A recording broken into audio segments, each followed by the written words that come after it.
Juifs, chrétiens, musulmans, si nous voulons être fidèles à la parole de Dieu, transmise par les prophètes, nous devons ensemble travailler pour la justice, condition de la paix.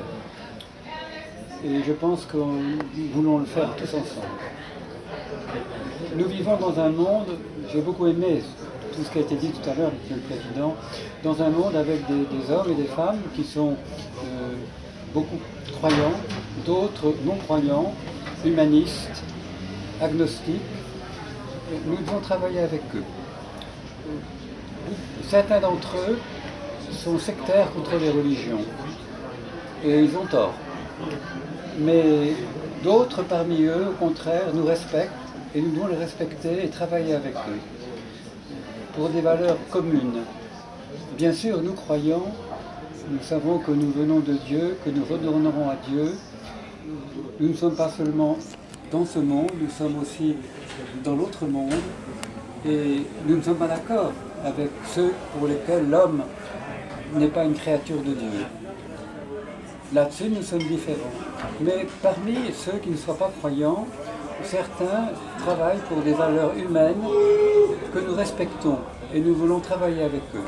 Je pense que c'est très important que nous arrivions à travailler, juifs, chrétiens, musulmans, croyants, non-croyants, pour des valeurs humaines, la dignité de l'homme, la justice, la solidarité, la fraternité entre les peuples.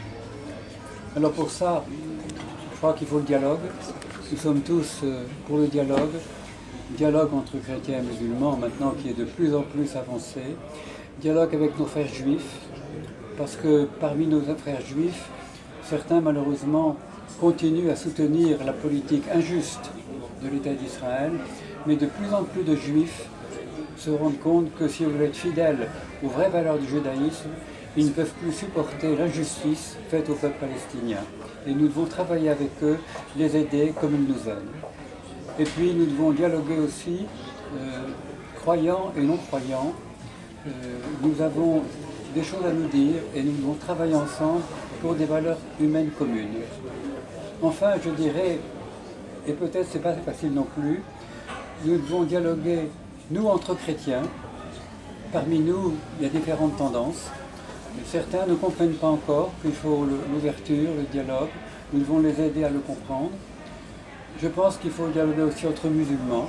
Je pense qu'il y a des musulmans dans chaque pays ou entre les pays musulmans qui ne dialoguent pas assez.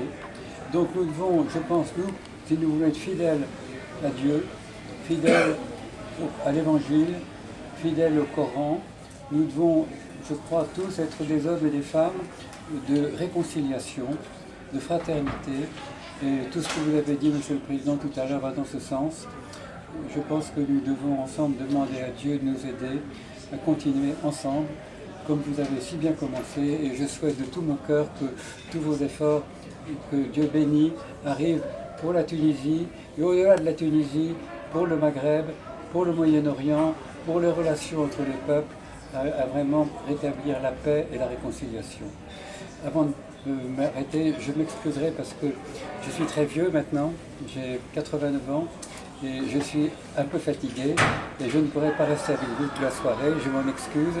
Je vous quitterai un peu trop vite, mais je reste avec vous par la pensée et par la prière. Merci.